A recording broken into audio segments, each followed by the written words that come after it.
ہم نے نا کپڑوں پر بڑی محنت کی، ہم نے چہروں پر بڑی محنت کی، ہم نے اپنے ظاہر کو سنوارنے پر ہم نے اپنے حق میں بڑے بڑے لفظ یاد کیے، بڑی کہانیاں یاد کی، پر دل کے لیے محنت اس پر محنت ہی نہیں کی۔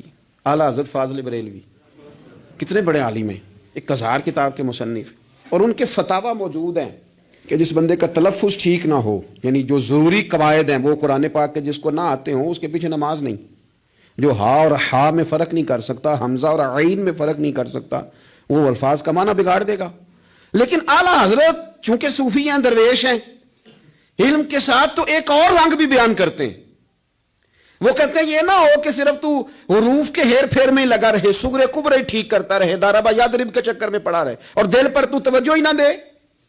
فاضل بریلوی رحمۃ اللہ علیہ فرمانے لگے کہ 2 علماء نے قرآن ایک درویش کے پیچھے نماز پڑھی تو مستحب جو قواعد تھے نا، جن کے بغیر نماز، وہ ٹھیک نہیں تھے۔ ذرا ان کے جو ضروری قواعد تھے وہ تو ٹھیک تھے، مستحب ٹھیک نہیں تھے۔ لیکن مولوی تھے نا، تو وہ کہنے لگے دیکھا جی اتنے بڑے پیر صاحب ہیں اور ان کی تو قرات ہی ٹھیک نہیں، تلفظ ہی ٹھیک نہیں۔ حالانکہ لفظ تاثیر سے بنتے ہیں، تلفظ سے نہیں۔ لفظ تاثیر سے بنتے ہیں، تلفظ سے نہیں۔ اہل دل آج بھی ہیں اہل زبان سے آگے۔ انہوں نے کہا جی بابا جی کا تو تلفظ ہی ٹھیک نہیں۔ اعلیٰ حضرت نے لکھا ہے ملفوظات شریف میں، فرماتے ہیں پھر وہ نہ نہانے کے لیے چلے گئے، نماز پڑھ کے فارغ ہو کے، تو وہ پانی میں اتر گئے تو شیر ان کے کپڑے اٹھا کے لے گیا۔ اب کتنی کو دیر پانی میں رہتے، نکلے بھی تو کیسے نکلے، شرم آتی ہے۔ مختصر لباس پہن کے وہ غسل کرنے کے لیے گئے تھے، اب پانی میں سردی، کتنی کو دیر بندہ پانی میں رہے۔ لوگوں نے آ کے کہا حضور وہ آپ کے مہمان تو الجھ گئے، بڑے بری طرح پھنس گئے، مہربانی فرمائے ان کو تو بچائیں، وہ تو سخت الجھن میں۔ کیا ہوا؟ کہنے لگے وہ شیر کپڑے لے گیا اور وہ پانی میں ہے، اب کچھ تو ہونا چاہیے۔ تو وہ بزرگ گئے، جا کے نہ دور کھڑے ہو کے شیر کو آواز دی، شیر کو۔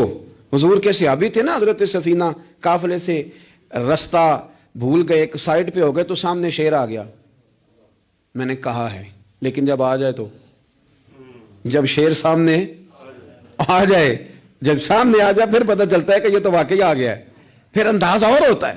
تو مشکل کام ہوتا ہے کہ جنگل میں تو آپ کے سامنے بلی بھی آ جائے تو بندے کو مسئلہ بنتا ہے، حضرت سفینہ کے سامنے شیر ہی آ گیا۔ مشکات میں شیر آیا، اب کوئی بھاگتا ہے، کوئی چڑھتا ہے درخت پہ، کوئی لکڑی اٹھاتا ہے، کوئی اسلحہ پکڑتا ہے۔ حضرت سفینہ فوراً بولے، کہنے لگے او شیر ذرا خیال کرنا میں رسول اللہ کا غلام ہوں۔ پھر آکھیا شیر سفینہ تائی جا را یا را جاندے، او جڑے غلام رسول اللہ دے اسی غلام ہونا دے۔ شیر دو میں لاتا رستہ چھوڑ گیا، اور بابا جی بھی گئے۔ فاضل بریلوی کہتے ہیں شیر کو آواز دی، شیر دوڑا آیا، آگے کہنے لگے وہ ہمارے مہمانوں کے کپڑے لے گیا، تو یہ شرم نہیں آتی؟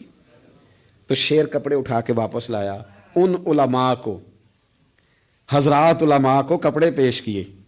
جب ان کو پیش کیے تو پیش کرتے ہی بزرگ پھر فرمانے لگے، کہنے لگے مولانا تم نے لفظ سیدھے کیے ہیں، میں نے دل سیدھا کیا ہوا ہے۔ تم نے محنت کر کے نا لفظ ٹھیک کیے ہیں، لیکن میں نے دل ٹھیک کیا ہے۔ دل پاک ہوئے تے پاک ہی ملتا ہے، تے بنا پاکوں پاک نہیں ملتا۔ سارے جسم دے تو ون نالوں ایک ٹکڑا تو لے دل دا۔